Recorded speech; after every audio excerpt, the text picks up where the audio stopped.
Episode 161 to 170। Arjun खो गया था। उसे नहीं पता था कि माया जी येट्स क्या साजिश रच रही थी। हालांकि पारुल जी ने इस बारे में बिल्कुल स्पष्ट कहा। उसकी बहन नहीं चाहती थी कि अर्जुन साझेदारी पर चर्चा करने के मामले में उसके साथ शामिल हो। फ्रैंक ने जब बीकन फार्मास्यूटिकल के साथ साझेदारी शुरू की तो 1 बिलियन का निवेश उनके लिए उतना ही अच्छा था। अर्जुन जैसे बाहरी लोगों से इनपुट की कोई जरूरत नहीं थी, नहीं तो वह पैसे का एक हिस्सा मांग लेता। परिणामस्वरूप पारुल जी ने तुरंत अपनी बहन का समर्थन करते हुए कहा, हाँ हाँ, मुझे नहीं लगता कि तुम्हें जाना चाहिए। अर्जुन ज्यादा कुछ नहीं कर सकता था। येट्स बहनों को सहमत देखकर अर्जुन को असली लक्ष्य समझ में आ गया। वे उनका इसमें शामिल होना नहीं चाहते थे। इसका एकमात्र कारण ये था कि उनकी नज़र 1 अरब के निवेश पर थी। ओह अच्छा, वह भौतिकवादी सास और उसके रिश्तेदारों के साथ खाना भी नहीं चाहता था। ठीक है, तो फिर मैं नहीं जाऊंगा।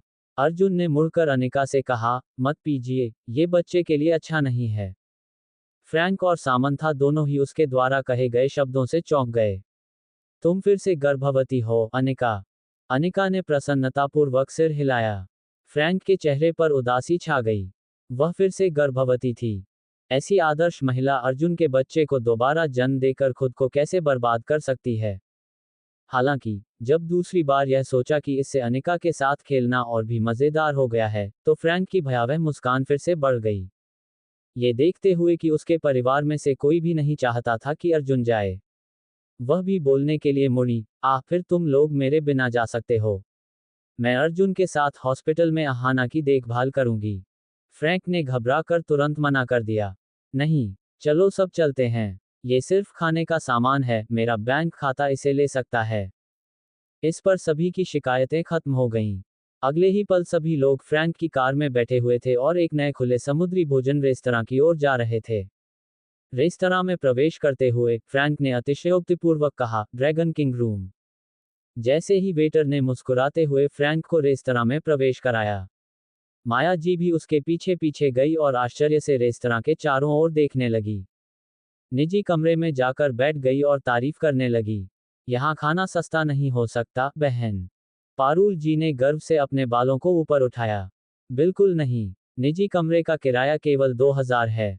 ये सस्ता कैसे है? माया जी चौंक कर सीधी बैठ गई। सिर्फ निजी कमरे का किराया ही 2000 है। बहन का परिवार सचमुच अमीर है। अच्छा, ये सब फ्रैंक का है।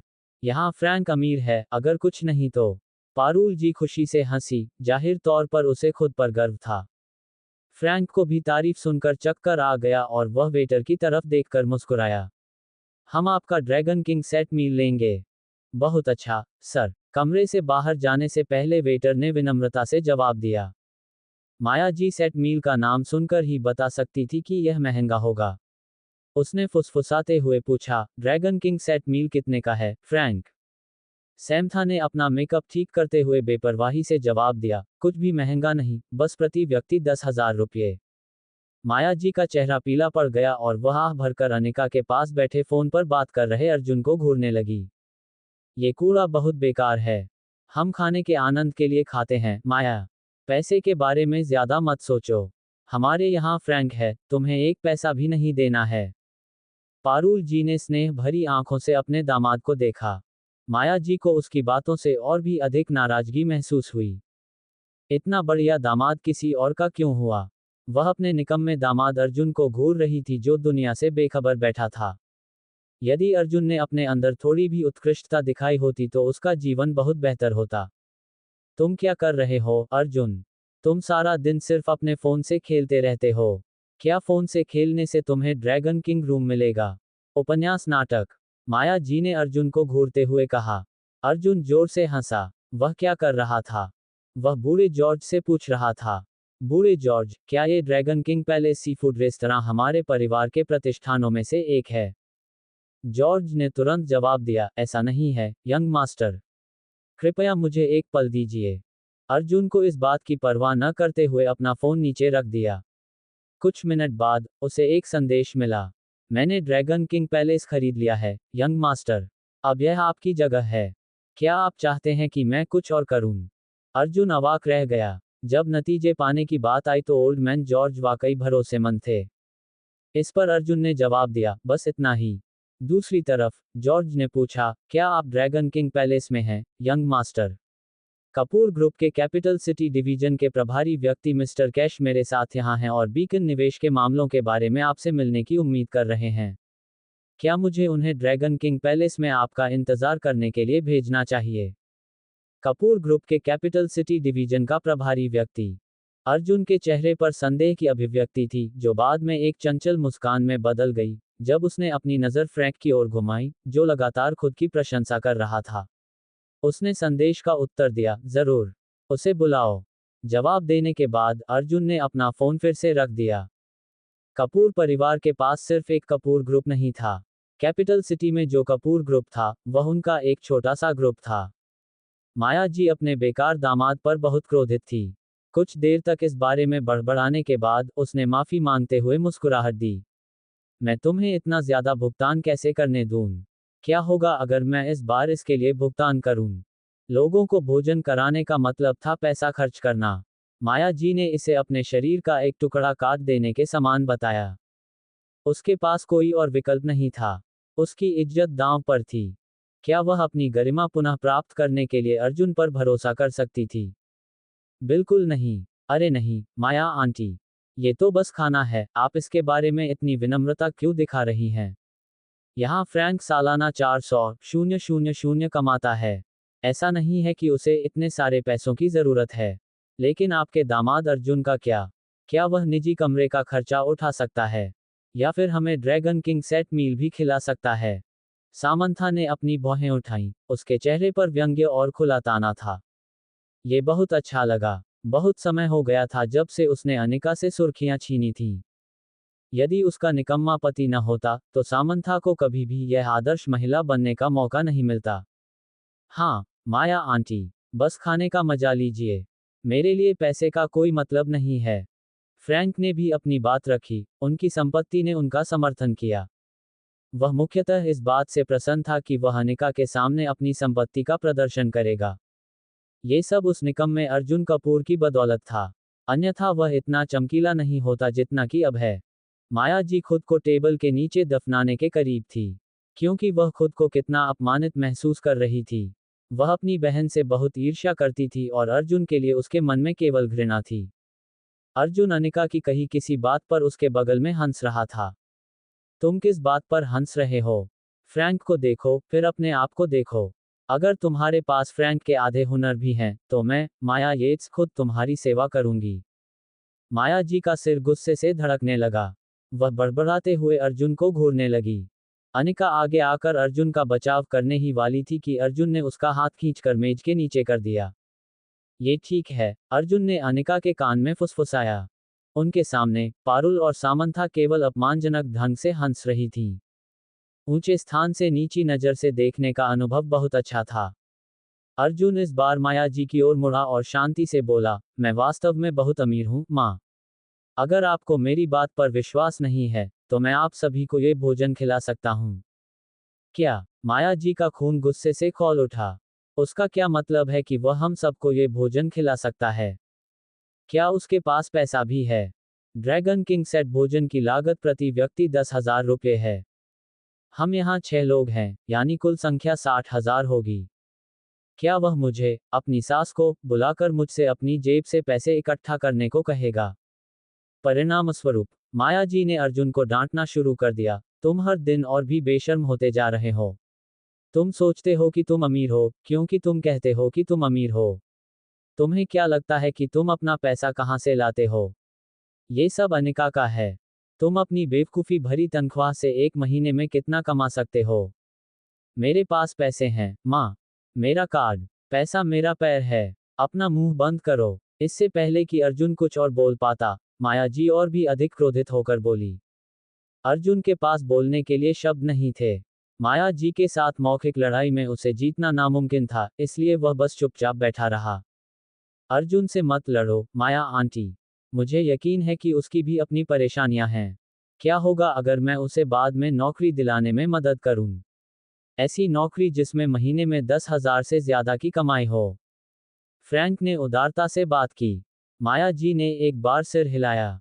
धन्यवाद। फ्रैंक को अपने उथले दिल में संतुष्टि की लहर महसूस हुई और वह चलने के लिए उठ खड़ा हुआ। उसने मुस्कुराते हुए अर्जुन के कंधे पर थपथपाया। अनिका पर निर्भर रहना मर्दाना नहीं है, अर्जुन। अगर तुम्हें नौकरी चाहिए तो तुम कभी भी मेरे पास आ सकते हो। मैं तुम्हारी मदद करूंगा, ठीक है। अर्जुन ने अपनी भौहें ऊपर उठाईं, उसका चेहरा शांत था और वह फ्रैंक को देख रहा था, जो खुद पर बहुत गर्वित दिख रहा था। क्या यह आदमी सिर्फ अनिका के सामने दिखावा करने का मौका नहीं ढूंढ रहा था? तुम मेरी मदद करोगे? मैं तुम्हारे सभी अध्यक्षों की समस्याओं से निपटने में आसानी से मदद कर सकता हूं, तो फिर तुम मेरी मदद क्यों करेंगे? तुम मुझे क्या समझते हो? एक आदमी जो अपनी पत्नी पर निर्भर रहता है। धन्यवाद, लेकिन नहीं, मैनेजर फ्रैंक। मुझे अपनी पत्नी द्वारा देखभाल किए जाने का एहसास बहुत अच्छा लगता है। साथ ही, उसे मेरी देखभाल करना भी पसंद है। अर्जुन ने बेशर्मी से कहा और अनिका की ओर मुस्कुराया। जरूर, मैं तुम्हारा ख्याल रखूंगी। अनिका ने समन्वयपूर्वक उत्तर दिया, उसकी आंखें सितारों की तरह चमक रही थीं। फ्रैंक को अपने सामने जो दृश्य दिखा, उसे देखकर गुस्सा आ गया। वह अपनी सीट पर वापस आ गया, क्योंकि अब उसके पास कहने के लिए कुछ नहीं बचा था। सामंथा ने उसकी असलियत समझ ली और फ्रैंक को टेबल के नीचे लात मारते हुए बुदबुदाया, ये सब क्या है? अब तुम्हें मेरी चचेरी बहन से कोई लगाव तो नहीं हो गया है ना? उसकी पैनी निगाहें जवाब मांग रही थीं। फ्रैंक मुस्कुराया, सैमथा का छोटा सा हाथ अपने हाथ में थामे हुए। तुम क्या बात कर रही हो? सिर्फ तुम ही मेरी हो। भोजन के दौरान पारुल जी के परिवार ने अर्जुन को हर मौके पर डांटा, जिस पर उसने बस टाल दिया और उन पर कोई ध्यान नहीं दिया। आखिरकार, इस तरह की मूर्खतापूर्ण टिप्पणियों से उसका मूड खराब होने देना समझदारी नहीं थी। हालांकि, अनिका ने चिंतित होकर अपने पैरों से उसके पिछले हिस्से को सहलाया और फुसफुसाया, क्या तुम ठीक हो? अगर तुम ठीक नहीं हो तो हम बाहर जा सकते हैं। अर्जुन मुस्कुराया, कोई बात नहीं, मुझे इसकी आदत हो गई है। फ्रैंक और भी निराश हो गया जब उसने अर्जुन और अनिका को एक दूसरे से बड़बड़ाते हुए देखा। वह उस बेवकूफ को सबके सामने अपमानित करने वाला था। क्या हो रहा है, मैनेजर स्टैनफोर्ड? क्या मैंने ड्रैगन किंग रूम को आरक्षित करने के लिए नहीं कहा था? कमरे के बाहर से एक अधेड़ उम्र के आदमी की निराश आवाज आई। मुझे बहुत खेद है, मिस्टर वैगनर। गलती हो गई है। क्या मैं आपको क्राउन प्रिंस पेविलियन में ले जाऊं? चले जाओ। अब हमें ले जाने का क्या मतलब है? मुझे ये निजी कमरा चाहिए। क्या तुम्हें पता है कि आज मिस्टर कैश किससे मिलने वाले हैं? जाओ और अंदर के लोगों से कहो कि मुझे कमरा दे दें। मैं कीमत चुका दूंगा। यह, सच बताऊं तो, मिस्टर वैगनर, जिसने ड्रैगन किंग रूम बुक किया है, वह रॉकर फार्मास्यूटिकल का जनरल मैनेजर है। वह ऐसा व्यक्ति नहीं है जिसे मैं नाराज कर सकूं। रॉकर फार्मास्यूटिकल के जनरल मैनेजर से मैनेजर स्टैनफोर्ड का मतलब फ्रैंक मैकडोनल्ड से था। आखिरकार, ये फॉर्च्यून ग्लोबल 500 में सूचीबद्ध एक सार्वजनिक कंपनी थी। वह कोई ऐसा व्यक्ति नहीं था जिसे एक साधारण रेस्तरां मैनेजर अपमानित कर सके। मैनेजर को बाहर लड़ते हुए सुनकर और अपने पहले से ही बढ़ते गुस्से के साथ, फ्रैंक ने तुरंत डांटते हुए कहा, बाहर कौन है? क्या तुम नहीं बता सकते कि हम यहाँ खाना खा रहे हैं? उसे ले जाओ, मैनेजर स्टैनफोर्ड। इस तरह के निर्देश ने निजी कमरे में बैठे सभी लोगों के अहंकार को तुरंत बढ़ा दिया। पाउला और बाकी लोगों को अचानक लगा कि उनका रुतबा बढ़ गया है। यह मैं हूँ, हीराम वैगनर। दरवाजा खुला और एक 30 वर्षीय व्यक्ति अंदर आया जो चश्मा पहने हुए था और जिसका स्वभाव मृदुभाषी था। उसने विनम्रता से बात की। माफी चाहता हूँ, सभी। क्या आप कृपया किसी दूसरे निजी कमरे में जा सकते हैं? मैंने यहीं से यह कमरा बुक किया है। जहां तक कीमत की बात है, चिंता न करें, मैं भुगतान कर दूंगा। नहीं, हमें क्यों जाना है? क्या कीमत चुकानी पड़ेगी? क्या तुम हमें नीची नज़र से देख रहे हो? बिल्कुल, आप कौन होते हैं हमें आदेश देने वाले? फ्रैंक के पास पैसे की कमी नहीं है। हम नहीं जा रहे हैं। येट्स बहनें, पारुल और माया अपनी चीख पुकार में सबसे उग्र थीं। उन्होंने हीराम के प्रति पूरी तरह से उपेक्षा दिखाई। फ्रैंक का दिल हीराम वैगनर नाम को पहचानते हुए थोड़ा कांप उठा, लेकिन अपनी सास और सामंथा के शब्दों के बाद अब पीछे हटने में बहुत देर हो चुकी थी। वह केवल इसका सामना कर सकता था। मिस्टर वैगनर, है ना? हम पहले ही अपना आधा खाना खा चुके हैं, मुझे नहीं लगता कि अब हमें बाहर निकलना अच्छा होगा। क्या आपको नहीं लगता? मिस्टर मैकडोनल्ड, मुझे बहुत खेद है, लेकिन अगर आप चले जाएं तो बहुत अच्छा होगा। हीराम ने दोनों हाथ जोड़कर विनती करते हुए पूछा। माफ करें, लेकिन नहीं। आप कमरा ले सकते हैं, लेकिन सिर्फ खाना खाने के बाद। फ्रैंक ने अच्छा खेलना छोड़ दिया था। आखिरकार, वह अपनी पत्नी और सास के सामने खुद को अपमानित नहीं कर सकता था। कमरे में अनिका और अर्जुन के साथ तो बिल्कुल भी नहीं। बिल्कुल, काम खत्म होने के बाद फिर आना। अब बाहर निकलो। पारुल जी ने फिर से डांटना शुरू कर दिया और माया जी की ओर मुड़ी। चलो खाना खाते हैं, माया। उसके बारे में भूल जाओ। यहाँ फ्रैंक इस जगह के मालिक को जानता है। हीराम वैगनर कौन है? क्या हो रहा है, हीराम? क्या तुमसे निजी कमरा बदलने के लिए कहना इतना मुश्किल है? मास्टर कपूर आ रहे हैं। बाहर से आए आवाज के बाद एक सफेद बालों वाले बुजुर्ग की आवाज आई। आप यहाँ ठीक समय पर आए हैं, मिस्टर कैश। वे जाने को तैयार नहीं हैं क्योंकि रॉकर फार्मास्यूटिकल के जनरल मैनेजर इस भोजन का प्रबंधन कर रहे हैं। उन्होंने कहा कि हमें उनके खाने के बाद वापस आना चाहिए। हीराम ने फ्रैंक को देखते हुए ठंडे स्वर में कहा। Mister cash. फ्रैंक सदमे से पीला पड़ गया। वह तुरंत खड़ा हो गया, जिससे कमरे में मौजूद सभी लोग दंग रह गए। आपका निजी कमरा, मिस्टर मैकडोनाल्ड। हडसन कैश को फ्रैंक एक जाना पहचाना चेहरा लगा। पिछली बार वे रॉकर फार्मास्यूटिकल में मिले थे। मिस्टर कैश, मुझे नहीं पता था कि आपको ये निजी कमरा चाहिए। ये यहाँ। फ्रैंक के माथे पर ठंडे पसीने की बूंदें जमने लगीं और वह हकलाते हुए बोलने लगा। वह कैपिटल सिटी के कपूर ग्रुप का चेयरमैन था। पिछली बार रॉकर फार्मास्यूटिकल के चेयरमैन की बैठक में उन्हें उनके पास बैठने का सौभाग्य प्राप्त हुआ था। वह कैपिटल सिटी के यंग मास्टर कपूर के प्रवक्ता थे। हाँ, मैं थोड़ी देर में एक महत्वपूर्ण अतिथि से मिलने जा रहा हूँ। ये बहुत अच्छा होगा यदि आप चले जाएं ताकि मैं इस निजी कमरे का उपयोग कर सकूं, कृपया। हडसन एक कठोर और गंभीर व्यक्ति थे। हाँ जरूर, कोई समस्या नहीं है। कृपया ऐसा करें, मिस्टर कैश।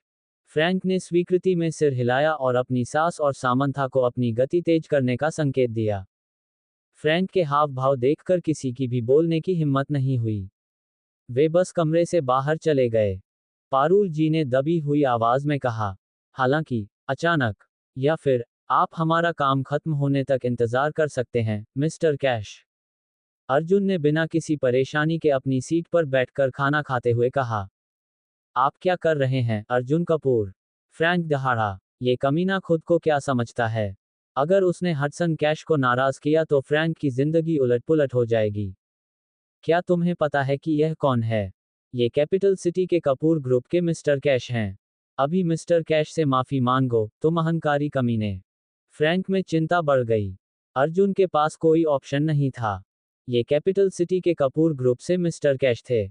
उन्होंने एक ऐसे समूह के कारोबार की देखरेख की जिसका मूल्य सैकड़ों अरबों में था।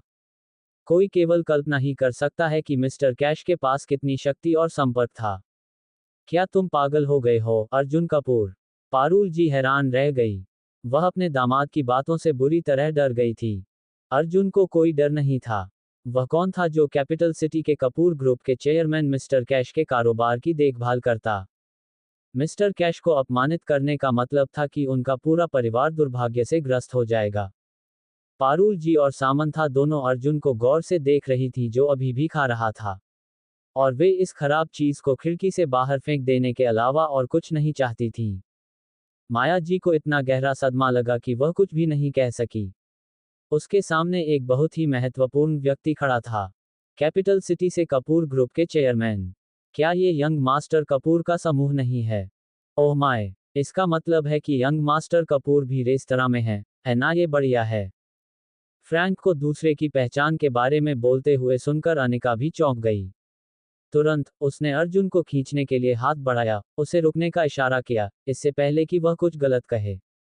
जिस परोपकारी व्यक्ति ने उसकी कंपनी में निवेश किया है, उसे नाराज करने से उसे कोई लाभ नहीं होगा। यदि अर्जुन गलत बोले और युवा मालिक को अपना निवेश भुनाना पड़े तो ये परेशानी वाली बात होगी। हडसन ने आवाज सुनकर भौहें सिकुड़ी और डांटने ही वाला था कि उसकी आंखें आश्चर्य से चौड़ी हो गईं। उसने देखा कि अर्जुन अपने भोजन का आनंद ले रहा था। क्या ये युवा स्वामी नहीं हो? वह तो पूरे समय यहीं रहा है। हडसन की अभिव्यक्ति तुरंत ही एक विनम्र और शिष्ट मुस्कान में बदल गई। अर्जुन ने पहले बोलकर उसकी चापलूसी करने की योजना को बाधित किया। मैंने नहीं सोचा था कि मैं यहाँ आपसे मिलूंगा, मिस्टर कैश। आप हमारे खाने के खत्म होने तक इंतजार क्यों नहीं करते? आपको जल्दी तो नहीं है ना? अर्जुन स्थिरता से बोलते हुए हडसन कैश को अपनी नजरों से स्थिर रखे हुए था। कपूर के साथ काम करते हुए अपने जीवन के कई साल बिताने के बाद हडसन ने तुरंत युवा मालिक के संकेत को समझ लिया। ऐसा लग रहा था कि युवा मालिक इस मामले को निजी तौर पर निपटाना चाहते थे। तो ठीक है। तुरंत मुस्कुराते हुए उसने अर्जुन को प्रणाम किया। बेशक बेशक, हमें कोई जल्दी नहीं है। मुझे उम्मीद नहीं थी कि मिस्टर कपूर भी यहाँ होंगे। तब क्राउन प्रिंस पैविलियन में ही होंगे। आगे कुछ और कहने से पहले मैं माफी चाहता हूँ। कृपया अपना भोजन आनंद से करें, हम दूसरे निजी कमरे में चले जाएंगे। निजी कमरे में बैठे सभी लोग आंखें फाड़े देखते रह गए। उन्हें नहीं पता था कि अभी क्या हुआ था। क्या हडसन कैश को निजी कमरा बदलने के लिए अर्जुन कपूर के कुछ शब्द ही काफी थे? वह कल्पनीय था। वह कैपिटल सिटी के कपूर ग्रुप के अध्यक्ष थे। एक अध्यक्ष जो सैकड़ों अरबों डॉलर के समूह की देखरेख करता था। क्या अर्जुन कपूर के साथ क्या डील हुई थी? क्या वह वही बेकार आदमी था जिसे वे जानते थे? जब तक कि वह और हडसन कैश परिचित न हों, माया जी और उसकी बहन दोनों ही संदिग्ध थीं। उनकी संदेह भरी निगाहें अर्जुन कपूर नामक निकम्मे व्यक्ति पर टिकी थीं।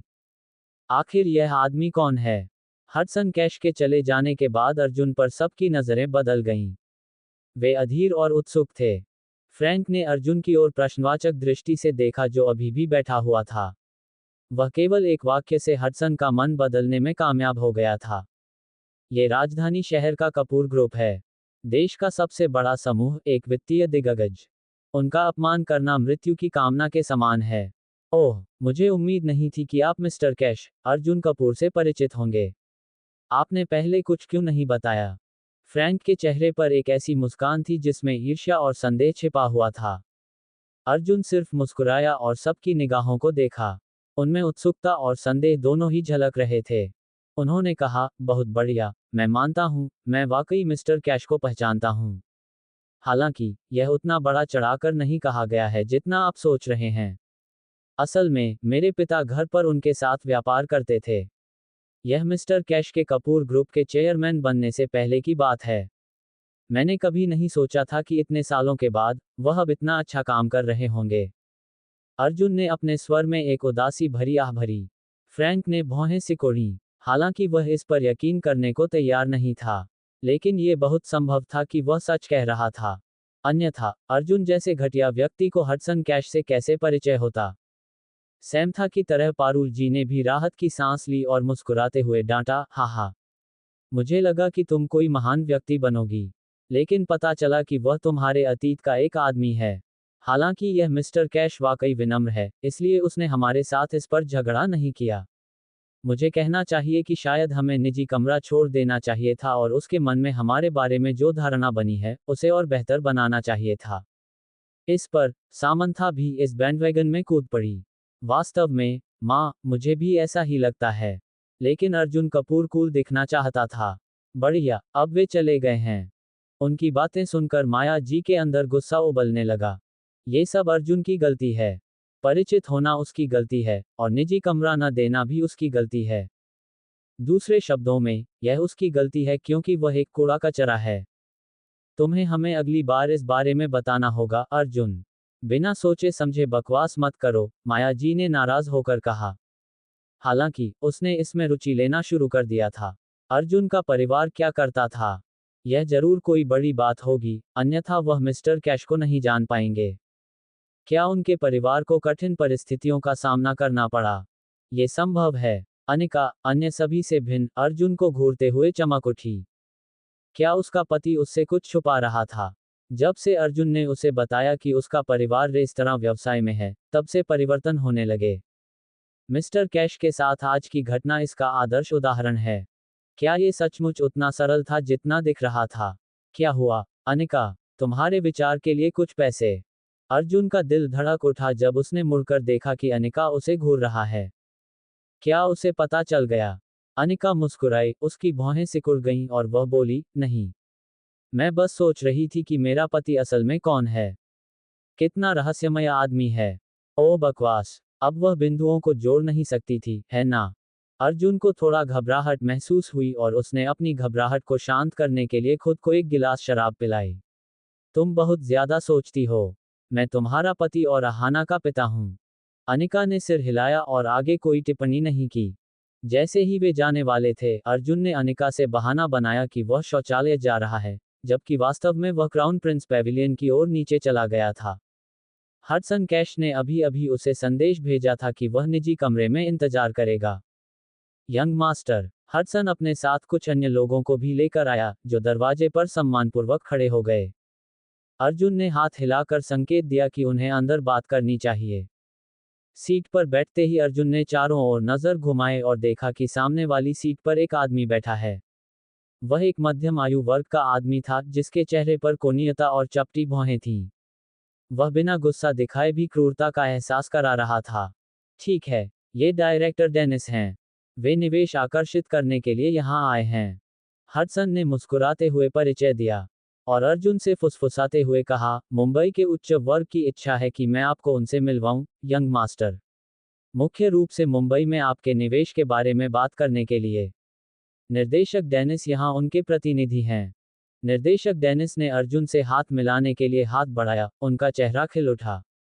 मैंने आपके बारे में बहुत कुछ सुना है, यंग मास्टर कपूर। वास्तव में, आप एक प्रतिभाशाली व्यक्ति हैं, जैसा कि एक प्रसिद्ध परिवार के वंशज से अपेक्षा की जाती है।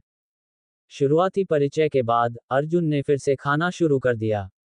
इस बार मुंबई के उच्च वर्ग के कुछ बुजुर्गों के साथ। उन्होंने मुंबई की वित्तीय स्थिति के विकास के बारे में भी अधिक जानकारी प्राप्त की। सच बताऊं तो, यंग मास्टर कपूर, हम मुख्य रूप से आपके साथ निवेश के विवरण पर चर्चा करने आए हैं। हमें आश्चर्य है कि क्या यंग मास्टर कपूर मुंबई में हमारे विकास के लिए हमें अनुदान देने को तैयार हैं। एक चालाक लोमड़ी की तरह, निर्देशक डेनिस ने पहले पानी का परीक्षण करना सुनिश्चित किया। तुम्हें कितना चाहिए? अर्जुन मुस्कुराया। निर्देशक डेनिस को पता था कि मुस्कान में और भी कुछ है। अपने हाथों को आपस में रगड़ते हुए उन्होंने कहा, 10 बिलियन। मुख्य रूप से निर्माण के लिए। बहुत बढ़िया। मिस्टर कैश से सटीक विवरण पर चर्चा करें। ये सिर्फ 10 बिलियन है, हम इस पर विचार करेंगे और देखेंगे कि क्या होता है। अर्जुन ने शांति से कहा।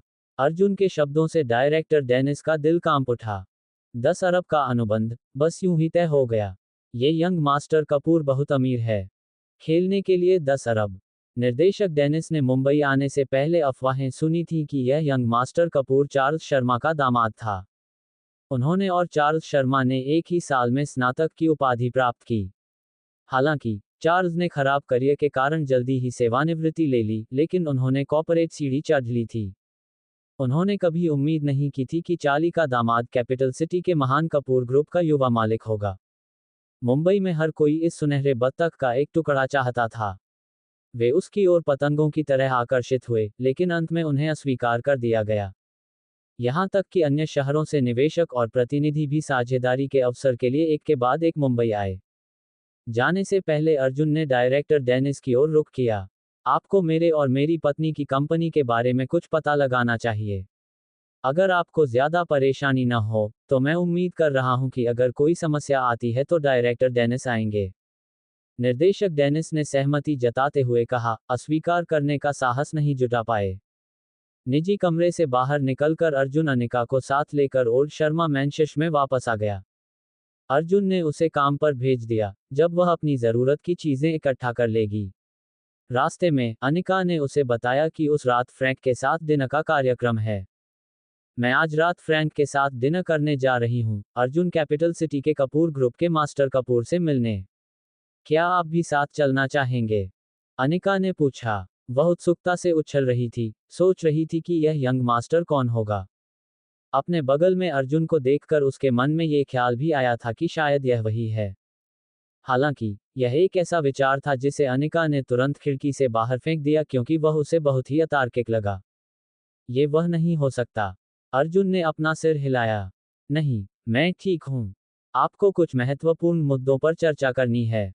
अनिका ने बिना कोई टिप्पणी किए सिर हिलाया और कार से उतर गया। जैसे ही अर्जुन ड्राइवर को हॉस्पिटल ले जाने वाला था, उसे जॉर्ज का फोन आया। आज रात एक डिनर कार्यक्रम है, यंग मास्टर। परिवार की दवा कंपनियों के कुछ चेयरमैन द्वारा आपके लिए आयोजित एक कार्यक्रम। कई स्थानीय दवा कंपनियां भी आपसे मिलना चाहती हैं, जॉर्ज ने सम्मानपूर्वक कहा। अर्जुन स्तब्ध रह गया, इसलिए वास्तव में वहां एक भयानक रात्रिभोज कार्यक्रम था। ये सोचकर कि यह फ्रैंक की एक चाल थी। वह उस रात कबीर के माध्यम से फ्रैंक को फिर से ठीक करने वाला था। जाओ या मत जाओ, उसने अभी अभी अनिका से कहा था कि वह इसमें शामिल नहीं होगा। क्या जाना उसकी पहचान उजागर करने के बराबर नहीं था। मैं वहां आ जाऊंगा, अर्जुन ने बहुत सोचने के बाद उत्तर दिया। खैर, वह तो बस यही उम्मीद कर सकता था कि अंत में वे लोग बहुत ज्यादा आश्चर्यचकित नहीं होंगे। उस शाम 6 बजे के बाद अर्जुन को, जो हॉस्पिटल में अहाना की देखभाल कर रहा था, जॉर्ज थॉमस का फोन आया। यंग मास्टर, कृपया कॉपर पीकॉक प्लाजा में अपनी पार्टी में शामिल होना न भूलें। क्या आपको मेरी जरूरत है कि मैं आपको लेने जाऊं? अर्जुन ने कहा, नहीं, मैं अकेले जा सकता हूं। कॉपर पीकॉक प्लाजा में पार्टी आखिरकार यहां आ ही गई। वह किससे मिलेगा? वह वास्तव में काफी उत्सुक था। जब अनिका को पता चलेगा कि वह वास्तव में कौन है तो उसकी अभिव्यक्ति कैसी होगी। फ्रैंक मैकडोनाल्ड के बारे में क्या? क्या उसे पता चलने पर वह अपनी पैंट गीला कर देगा? अरे हॉवर्ड, चलो थोड़ी देर में कुछ कपड़े खरीदने चलते हैं। आज रात मेरे साथ पार्टी में चलो। अर्जुन ने हॉवर्ड को फोन किया और कहा, ओह, और मुझे अपनी कार में ले चलो, क्या तुम? पिछली घटना के बाद से अर्जुन ने हॉवर्ड को केवल कुछ ही बार फोन किया था। अब वह भी व्यस्त हो गया था। आखिरकार, पूरा कारोबार चलाना आसान नहीं था। जहां तक अर्जुन की असली पहचान का सवाल है, हॉवर्ड को उसका कुछ हिस्सा पता था। जो कुछ वह जानता था, वह वास्तव में ज्यादातर लोगों की कल्पना से परे था। ऐसी स्थिति में, वह आज रात हॉवर्ड को अपने साथ ले जा सकते हैं, उसे कुछ अवसर और संपर्क दे सकते हैं। आखिरकार वह एक मित्र था। जरूर, हॉवर्ड ने जवाब दिया। फोन काटने के बाद अर्जुन हॉस्पिटल से बाहर चला गया और तुरंत जॉर्ज द्वारा भेजा गया निमंत्रण प्राप्त किया। दुर्भाग्य से, वह दरवाजे पर सामंथा से टकरा गया। वह बस एक कार में बैठने ही वाली थी, वही लिंकन कार जो फ्रैंक ने उसके लिए खरीदी थी। इसकी कीमत 10 लाख से भी ज्यादा थी। जाहिर है, सामंथा ने भी अर्जुन को देख लिया था। उन दोनों ने एक दूसरे को देखा, लेकिन कुछ नहीं कहा। उसकी आंखें अभी भी घृणा से भरी हुई थीं। इस बीच, फ्रैंक फिर से दिखावा करने के लिए उत्सुक था। उसने खिड़की नीचे की और एक आधी मुस्कान के साथ कहा, ओह, अगर यह अर्जुन नहीं है। तुम कहाँ जा रहे हो? हमारे साथ सवारी करना चाहते हो? अर्जुन ने कहा, मैं पास हो जाऊंगा। फ्रैंक भी उसे सवारी नहीं देना चाहता था। वह सिर्फ अपनी संतुष्टि के लिए अर्जुन की टांग खींच रहा था। हा, तुम बेकार के आदमी हो। क्या तुम्हें सच में लगता है कि मैं तुम्हें लिफ्ट देने जा रहा हूं? क्या तुम नहीं जानते कि तुम कौन हो? फ्रैंक ने धीमे स्वर में कहा। उसने यह बात बहुत जोर से नहीं कही, लेकिन हर कोई उसे सुन सकता था।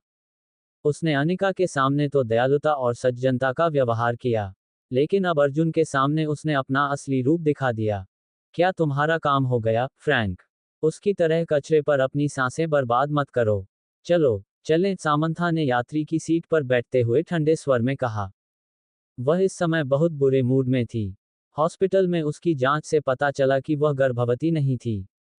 अनिका पहले से ही अपने दूसरे बच्चे की तैयारी कर रही थी, तो फिर सामंथा गर्भधारण क्यों नहीं कर रही थी? क्या ऐसा इसलिए हुआ क्योंकि उसने पहले कई बार गर्भपात करवाया था? क्या इससे उसकी प्रजनन क्षमता पर असर पड़ा? कार के चले जाने के बाद अर्जुन ने खुद को एक ठंडी हंसी से भर दिया। वह उस रात पार्टी में फ्रैंक के चेहरे पर भाव देखने के लिए उत्सुक था। जिस जगह पर वे सहमत हुए थे, वहां हावर्ड ने अपनी नई खरीदी हुई बेंज को फुटपाथ पर पार्क कर दिया था। वह मुस्कुराते हुए अर्जुन की ओर हाथ हिला रहा था। यहाँ आओ, अर्जुन। जब अर्जुन कार में चढ़ा तो उसे एहसास हुआ कि अंदर पहले से ही एक महिला बैठी हुई है। वह बहुत सुंदर थी, उसका शरीर बहुत अच्छा था और जब वह बोलती थी तो बहुत विनम्र होती थी। उसका पूरा व्यवहार बहुत प्यारा था। हाय, अर्जुन। मैं हेले जॉर्ज हूँ, हॉवर्ड की गर्लफ्रेंड। अर्जुन ने ड्राइवर की सीट पर बैठे हॉवर्ड को संदेह भरी नजर से देखा। मुस्कुराते हुए उसने कहा, अच्छा हुआ। क्या तुम इससे उबर चुके हो? हॉवर्ड मुस्कुराया और पलट गया। बहुत समय पहले की बात है। मैं इसे जीवन का अनुभव मानता हूँ।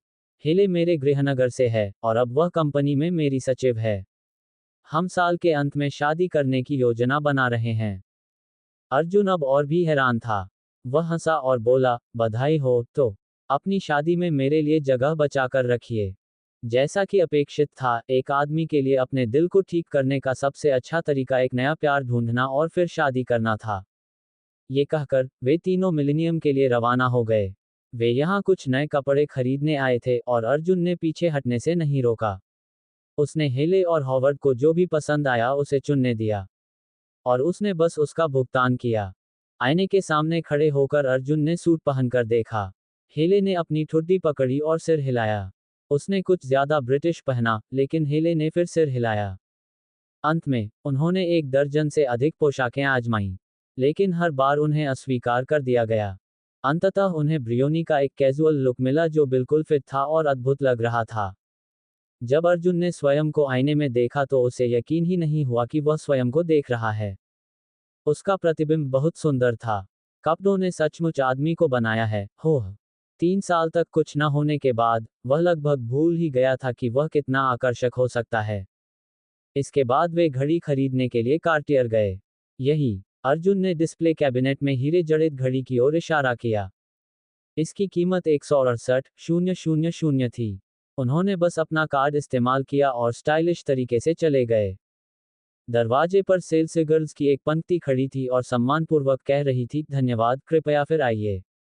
पैसे से दुनिया चलती है। अब जब सब कुछ ठीक हो गया था, तो वे तीनों मिलेनियम से बाहर निकल गए। उनके पीछे 2 कतारों में पेशेवर रूप से प्रशिक्षित सेल्सपर्सन अपनी चीजें लेकर चल रहे थे। वे जहां भी गए, ऐसा लग रहा था जैसे कोई परेड हो। बेशक, इसके परिणामस्वरूप मिलेनियम के प्रवेश पर काफी हलचल मच गई। ये लोग बहुत अमीर थे। उन्होंने कुल मिलाकर 5 लाख खर्च किए थे। अब वे तीनों सिर से पैर तक ब्रांडेड सामान से सजे हुए थे। ठीक है, कॉपर पीकॉक पैलेस की ओर चलें। जैसे ही वे कार में बैठे, अर्जुन ने शांतिपूर्वक घोषणा की। अब जब वह इतने महत्वपूर्ण अवसर पर इस तरह के परिधान में आया है, तो उसके पुराने मित्र उसके आगमन पर कैसी प्रतिक्रिया देंगे। कॉपर पीकॉक पैलेस, तैयार हो जाओ, क्योंकि अर्जुन कपूर आ रहे हैं। कॉपर पीकॉक पैलेस शहर के बीचों बीच था। यह मुंबई के 5 सितारा होटलों में से एक था और ये देखने लायक नज़ारा था। इसका निर्माण एक प्राचीन इमारत जैसा दिखने के लिए किया गया था। इसमें 7 मंजिलें थीं और पूरी संरचना भव्य और शानदार थी। यहाँ आयोजित कोई भी पार्टी बिल्कुल अलग स्तर पर होनी चाहिए। अभी कॉपर पीकॉक पैलेस अंदर और बाहर से कड़ी सुरक्षा घेरे में था। आखिरकार, आज के कार्यक्रम में कैपिटल सिटी के सभी टाइकून और मोगल्स थे, साथ ही मुंबई के सभी क्षेत्रों के बेहतरीन लोग भी थे। वे जरा सी भी चूक नहीं कर सकते थे। दरवाजे पर कई पत्रकार भी इकट्ठे थे, जो अपनी अगली बड़ी खबर के लिए तैयार थे। अर्जुन और अन्य लोगों ने अपनी कार पास के पार्किंग स्थल पर खड़ी की और पैदल होटल की ओर चले गए। जैसे ही वे दरवाजे पर पहुंचे, उनका ध्यान विशाल, पारंपरिक दिखने वाली इमारत पर गया। चलो, अंदर चलें, अर्जुन ने कहा। वह गार्ड को अपना निमंत्रण दिखाने ही वाला था कि तभी एक ऑडी कार दरवाजे पर आकर रुकी। कार से एक युवा जोड़ा उतरा। डिफुक, अर्जुन कपूर, तुम यहाँ क्यों हो? वह आदमी कोई और नहीं बल्कि फ्रैंक था। उसने अपने चश्मे को उतारकर अर्जुन और बाकी लोगों को एक तरफ से देखा। वाह, आपके पास अच्छे धागे हैं। ब्रियोनी, है ना? कुछ दसियों हजार की कीमत होगी। ओह, मुझे पता है। आप उन्हें किराए पर ले रहे होंगे। प्रतिदिन का किराया क्या है? मुझे लगा कि आपने कहा था कि आप नहीं आ रहे हैं, तो आप अब यहाँ क्यों हैं? हॉवर्ड गुस्से में था। उसने अपने हाथ मुट्ठियों में भींच लिए और उदास होकर बोला, इससे तुम्हारा कोई लेना देना नहीं है। आखिर तुम कौन हो? वह फ्रैंक द्वारा अर्जुन के साथ किए जा रहे व्यवहार से काफी नाखुश था। हाँ, उन दोनों के साथ। वे कपड़ों को ऐसे दिखाते हैं जैसे कि उन्होंने उन्हें कूड़े से निकाला हो। उस छोटी सी कुतिया सामंथा ने एक छोटी सी सफेद प्लीटेड स्कर्ट के ऊपर एक हल्के पीले रंग का कोट पहना हुआ था। उसके पैर सबके सामने नंगे थे। उसकी त्वचा चिकनी थी और उसकी बाहें उसकी छाती को सहारा दे रही थीं। उस पर अवमानना चेहरा स्पष्ट था। अरे, तुम ऐसा कैसे कह सकते हो? तुम बहुत असभ्य हो। हेली अब और नहीं देख सकती थी, इसलिए उसने तुरंत सामंथा को डांटा। हालांकि सामंथा भी कोई आसान खिलाड़ी नहीं थी। उसने नाक भान सिकोड़ी और हेली की ओर इशारा करते हुए अर्जुन से पूछा, हो, क्या ये तुम्हारी छोटी सी शुगर मम्मी है? वह इतनी अच्छी नहीं दिखती। अगर तुम मुझसे पूछो तो उसका चेहरा एक क्रॉकर मछली जैसा दिखता है। क्या बकवास है? हेली ने तुरंत अपना आपा खो दिया। उसने अपनी आस्तीन ऊपर चढ़ा ली और कसम खाते हुए कहा, तुम्हारा शुगर मम्मी से क्या मतलब है? मैं हॉवर्ड की गर्लफ्रेंड हूँ। क्या तुम पिटाई की मांग कर रही हो? क्या हार्वर्ड के गृहनगर का हर व्यक्ति इतना शोरगुल करने वाला था? अर्जुन थोड़ा अचंभित था। वह लड़की बहुत मीठी भी हो सकती है और बहुत तेज भी। क्या बात है, मुझे मारना चाहती हो? चलो, मैं तुमसे नहीं डरता। बदसूरत कुतिया। सामंथा ने अपनी छाती बाहर निकाली और करीब आ गई। उसके हाव भाव से ऐसा लग रहा था कि वह हेली द्वारा दी जाने वाली किसी भी चीज को झेल सकती है। मुझे यकीन है कि तुम तीनों इसमें एक साथ हो। तुम्हें अपना थरीसम कैसा लगा? बहुत बेशर्म। सामंथा ने अपना गाल घुमाया और उन्हें एक और अपमान दिया। ये बात फिर से कहो, मैं तुम्हें चुनौती देती हूँ। हेली ने गुस्से से कहा। अर्जुन ने जल्दी से उसे पागल होने से बचाया। उसने अपना सिर हिलाया और कहा, भूल जाओ, उसके स्तर तक मत गिरो। चलो बस अंदर चलते हैं। हेली ने अर्जुन और हॉवर्ड के साथ अंदर जाने से पहले सैमथा को कुछ और बार गालियां दी। फ्रैंक ने उपहास करते हुए कहा, क्या तुम सचमुच वहां जाने की कोशिश कर रहे हो अर्जुन? हाँ, मैं हूँ। क्या इससे कोई समस्या है? अर्जुन ने बिल्कुल सहजता से मुड़कर कंधे उचका दिए। हा हा हा हा। फ्रैंक हंसते हंसते लोटपोट हो गया। उसने अर्जुन के कंधे पर हाथ फेरा और कहा, अर्जुन क्या तुम्हें पता है कि यह कहाँ है? क्या तुम्हें पता है कि आज रात यहाँ क्या हो रहा है? ये कॉपर पीकॉक पैलेस है ना? क्या तुम पढ़ नहीं सकते? अर्जुन ने उनके सिर के ऊपर लिखे बड़े बड़े शब्दों की ओर इशारा किया। होह! फ्रैंक ने कुछ देर रुक कर कहा, उसके शब्द उसके गले में अटक गए। और उसका हाव भाव समझ में नहीं आ रहा था। ये सही है, ये कॉपर पीकॉक पैलेस है, लेकिन कोई भी अंदर नहीं जा सकता। इसके अलावा, आज रात की पार्टी में कैपिटल सिटी के सभी हॉटशॉट्स और मुंबई के कुछ शीर्ष कुत्ते शामिल होंगे। तुम अंदर जाने की कोशिश क्यों कर रहे हो, बेकार के कूड़ेदान? अगर तुम्हें अपनी पत्नी की चिंता है, तो तुम दरवाजे पर इंतजार कर सकते हो। मैं तुम्हारे लिए 3 कुर्सियां लाने के लिए काफी दयालु हूँ। उसने जो कहा वह स्पष्ट था। वह कह रहा था कि अर्जुन को अंदर जाने का कोई अधिकार नहीं है और वह केवल बाहर ही प्रतीक्षा कर सकता है। क्या ऐसा है? अर्जुन ने जानबूझकर उलझन का भाव दिखाया और भौहें सिकोड़ लीं। वह सोच रहा था कि क्या उसे हडसन कैश को दरवाजे पर बुलाकर उसका स्वागत करना चाहिए। दूसरी ओर, अर्जुन सामथा के दावे पर हंसते हंसते लोटपोट हो गया। रॉकर फार्मास्यूटिकल, कैपिटल सिटी के कपूर ग्रुप के स्वामित्व में है। इतनी सारी चर्चा के बाद पता चला कि यह उसके परिवार का उद्यम था। आखिर फ्रैंक को किस बात पर इतना गर्व था? वह और कुछ नहीं, बस उन्हें ये बताना चाहता था कि जिस रॉकेट फार्मास्यूटिकल पर उन्होंने अपना अहंकार टिकाया था, वह उनका है।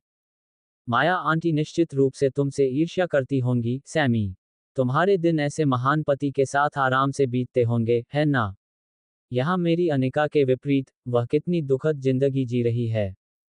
माया जी ने बोलते समय अर्जुन को घूर कर देखा, उसके सीने में हताशा उबल रही थी। ये सब उस बेकार कचरे के कारण हुआ। आराम करो, माया। एक अवसर खुद ही सामने आ गया है ना? मैंने सुना है कि कैपिटल सिटी के कपूर ग्रुप ने अनिका की कंपनी में निवेश किया है ना? यह 1 बिलियन युआन है, फिर से नाम क्या है? अरे हाँ, बीकन फार्मास्यूटिकल। ये बहुत सारा पैसा है।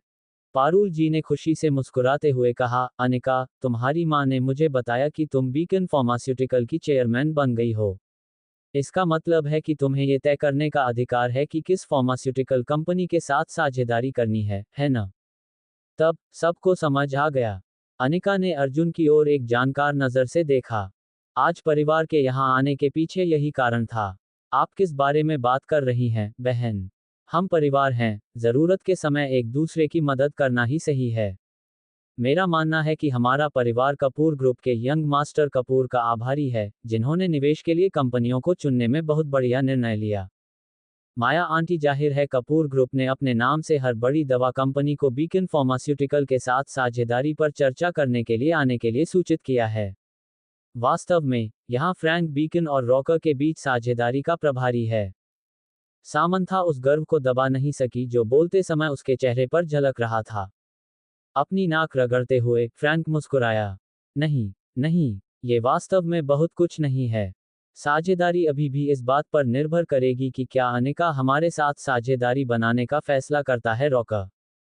हालांकि मैं गारंटी दे सकता हूं, बीकन फार्मास्यूटिकल को देश की शीर्ष 10 दवा कंपनियों का हिस्सा बनने में 2 साल नहीं लगेंगे। धन्यवाद। अनिका मुस्कुराए। जहां तक साझेदारी का सवाल है, यह ऐसा कुछ नहीं है जिसका फैसला मैं खुद कर सकता हूं। मुझे अन्य चेयरमैन की राय भी लेनी चाहिए। अधीर होकर पारुल जी ने कहा, तुम्हें जल्दी से काम करना होगा, अनिका। हमें बस अपने 2 परिवारों के साथ गठबंधन बनाना है और 1 अरब रुपए व्यावहारिक रूप से हमारे हो जाएंगे। 1 अरब रुपए। पैसे की संभावना को देखकर माया जी की आंखें चौड़ी हो गईं। वह भी इस बात पर सहमत हो गई। वह सही कह रही है, अनिका, तुम्हें ये काम पूरा करना ही होगा। बस फ्रैंक की कंपनी के साथ अनुबंध पर हस्ताक्षर कर दो। हम इस एकमुश्त राशि को दूसरों के हाथों में नहीं जाने दे सकते। अनिका का सिर धड़क रहा था। साझेदारी ऐसे नहीं बनती। ये सिर्फ एक पक्ष की इच्छा से नहीं हो सकता। उसने असहाय भाव से अर्जुन की ओर देखा। अर्जुन ने तुरंत बीच में टोकते हुए कहा, माँ, पारुल आंटी और फ्रैंक, मुझे नहीं लगता कि आपको इस तरह की जल्दबाजी करनी चाहिए। आखिरकार, कंपनी किसके साथ साझेदारी करेगी, इस पर अनिका का कोई पूर्ण अधिकार नहीं है। आप लोग चुप रहो, शांत। तुम्हें क्या लगता है कि तुम्हें इस बारे में बोलने का अधिकार है? पारुल जी ने उसके बीच में बोलने से नाराज होकर डांटा। माया जी ने भी उसे डांटा, जाओ, खाना बनाओ और हमारी गंभीर बातचीत में बाधा मत डालो।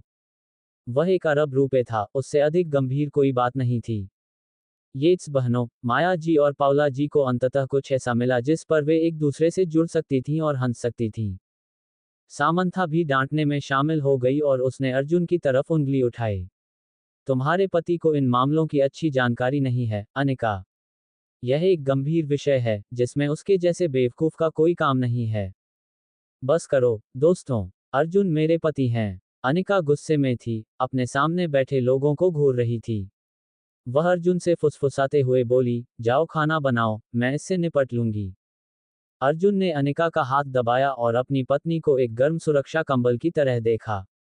उठकर वह रसोई में चला गया। अनिका ने राहत की सांस ली और फिर मुस्कुराहट में बदल गई। वह फ्रैंक से बात करने के लिए मुड़ी। फ्रैंक, मुझे लगता है कि अब जब आप रॉक फार्मास्यूटिकल में काम करते हैं, तो आप कपूर ग्रुप के इस यंग मास्टर कपूर से मिले होंगे। अनिका को इस युवा मास्टर से बहुत लगाव हो गया था। आखिरकार, इस आदमी ने उसकी कंपनी में 1 अरब रुपए का निवेश किया था। लेकिन अभी तक उसे अपनी असली पहचान नहीं बताई थी। पूरी दुनिया इस आदमी के मिथकों से भरी हुई थी। वह बहुत ही रहस्यमय था। फ्रैंक को अपनी इच्छा भड़कती हुई महसूस हुई जब उसने अनिका को देखा। यह महिला न केवल सामंथा से कहीं ज्यादा खूबसूरत थी, बल्कि वह बहुत ही स्वभाव की महिला भी लग रही थी। अर्जुन कपूर जैसे बेकार व्यक्ति के लिए एक खूबसूरत और बुद्धिमान महिला का क्या ही बुरा हाल था। अनिका के मन में जो भी अच्छी छवि थी, उसे बनाए रखने के लिए फ्रैंक ने मुस्कुराते हुए झूठ बोला, वाकई पिछली बार हमने साथ में डिनर भी किया था।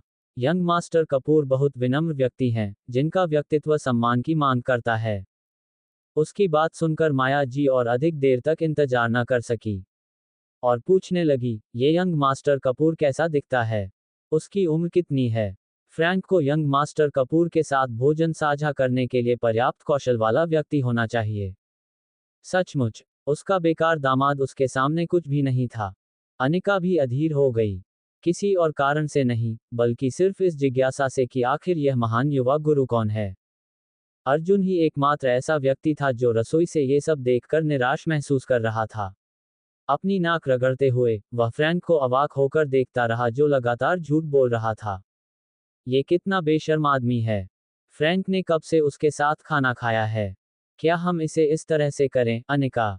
मैं अभी यंग मास्टर कपूर से मिलने जा रहा हूँ, क्या तुम मेरे साथ आना चाहोगे? फ्रैंक की आंखें अर्धचंद्राकार हो गईं जब वह अनिका को घूर रहा था। उसकी निगाहों में विकृत भाव की झलक दिखाई दे रही थी। अनजान, अनिका ने कुछ सोचने के बाद उत्तर दिया, जरूर। अर्जुन घबरा गया। आखिर फ्रैंक क्या योजना बना रहा था?